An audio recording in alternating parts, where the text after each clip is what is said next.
আসসালামু আলাইকুম। কাছে এবং দূরে, দেশ এবং দেশের বাইরে যে যেখান থেকে আমার ভিডিওটি ইউটিউব চ্যানেল থেকে দেখছেন সবাইকে আমার চ্যানেলের পক্ষ থেকে আন্তরিক শুভেচ্ছা ও অভিনন্দন। আজকের ভিডিওটি থাকবে ইতালির রাষ্ট্রদূত এবং ভিএফএস গ্লোবাল কি আলোচনা করলো ফ্যামিলি ভিসা নিয়ে। ফ্যামিলি ভিসা নিয়ে সুন্দর একটি আপডেট নিয়ে থাকবে আজকের ভিডিওটি, এবং তার সাথে থাকবে 2023 সালে নুলুস্তা নিয়ে যারা ভিএফএস গ্লোবালে জমা দিয়ে রাখছেন পাসপোর্ট সহ, তারা পাসপোর্ট সহ কবে ফেরত পাবেন ভিসা নিয়ে, এবং বা ভিসা ছাড়া শুধু পাসপোর্টও ফেরত যারা পাবেন তারা কবে নাগাদ ফেরত পাবেন সে বিষয়ে, এবং কিছু নুলুস্তার আপডেট নিয়ে। তো যাদের কাছে আমার ভিডিওটি মূল্যবান মনে হবে তারা অবশ্যই আমার চ্যানেলটি সাবস্ক্রাইব করবেন, এবং অলরেডি যারা সাবস্ক্রাইব করছেন থ্যাংক ইউ সো মাচ। দয়া করে ভিডিওটি পুরোটাই দেখবেন, তাহলে বুঝতে পারবেন, এবং দেখার পরে শেয়ার করে অন্যদেরকে দেখার সুযোগ করে দিবেন, কিন্তু লাইক করতে ভুলবেন না। তো প্রথমে কথা বলবো ইতালি রাষ্ট্রদূত এবং ভিএফএস গ্লোবাল ফ্যামিলি ভিসা নিয়ে কি আলোচনা করলো, কি সিদ্ধান্ত নিল, কি কঠোর ব্যবস্থা নিবে তারা। বন্ধুরা, কিছুদিন আগে আপনারা শুনছিলেন যে বাংলাদেশের শ্রমবাজার নিয়ে খুব একটা খারাপ অবস্থা যাচ্ছিল, আর ইতালি গভর্নমেন্ট এইটার উপরে অনেক নজরদারি করছে, কারণ বাংলাদেশ থেকে শ্রমিক কেনা বেচা হয় বিভিন্ন অনেক অ্যামাউন্টের মাধ্যমে। তো সেই রকমই একই পর্যায়ে এখন ফ্যামিলি ভিসাতে যাচ্ছে। তো কিরকম যাচ্ছে ফ্যামিলি ভিসা, মনে করেন ইতালি থেকে আহ বাংলাদেশ থেকে লোক নিয়ে আসবে একজন মহিলাকে। তো সে তার স্বামী বা তারা স্বামী স্ত্রী কেউ না, কন্টাকে 10 থেকে 15 লাখ টাকা কন্টাকে একজন মহিলা নিয়ে আসবে তার স্ত্রী বানায়।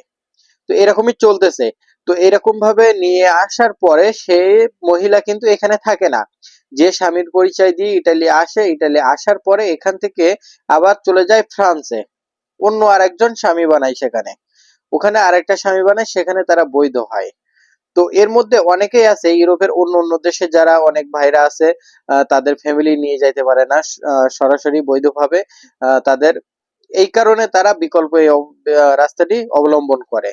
ইতালির মাধ্যমে অনেকের স্ত্রী সাজায় তাদের দেশ থেকে নিয়ে আসার পরে তখন ফ্রান্সে নিয়ে যায় বা অন্য অন্য জায়গায় নিয়ে যায়, যে তখন সেখানে বৈধ হয়।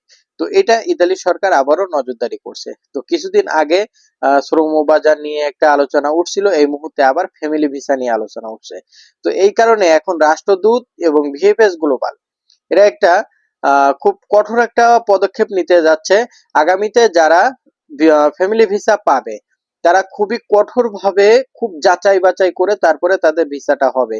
তো কিভাবে, মনে করেন যারা আবেদন করবে যে তারা স্ত্রীকে নিয়ে যাবে, তাদের ফ্যামিলিতে মেম্বার নিয়ে যাবে, তো সেখানে তার স্ত্রীর শ্বশুর বাড়িতে, মানে যে আবেদন করছে তার বাড়িতে যে পুলিশ ভেরিফিকেশন, পুলিশ যে তার বাড়িতে গ্রামের লোকজনের মাধ্যমে বা যেভাবে হোক তারা ওখানে একটা ভেরিফিকেশন করবে। তাছাড়া আপনার ওই ইউনিয়ন পরিষদের মাধ্যমেও তারা একটা তদন্ত করবে।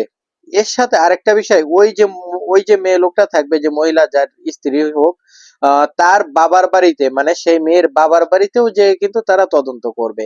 তো এক শ্বশুর বাড়ি এবং এক দ্বিতীয়ত তার বাবার বাড়ি, দুই জায়গায় তদন্ত করার পরে ইউনিয়ন পরিষদের মাধ্যমে যখন তারা একটা সুন্দরভাবে দেখতে পাবে যে আসলে এটা সঠিক, তারাই ভিসা পাওয়ার সম্ভাবনা থাকবে। আর যদি এরকম 2 নাম্বার কোনো কিছু ধরা পড়ে তাহলে তারা ভিসা পাবে না। তো আগামীতে যারা ফ্যামিলি ভিসার জন্য এরকম 2 নাম্বার পথে অবলম্বন করে ভিসা নিতে যাচ্ছেন তারা খুবই সাবধান। এটা করে আপনারা নিজেরাও ক্ষতিগ্রস্ত হবেন, এবং আপনাদের জন্য যারা সঠিকভাবে ইতালি যাইতে চায় তাদেরও ক্ষতি হবে। তো আপনারা এটা বিষয়ে সাবধান। এই ছিল আপনার ইতালিতে ফ্যামিলি ভিসার সম্পর্কে আপডেট।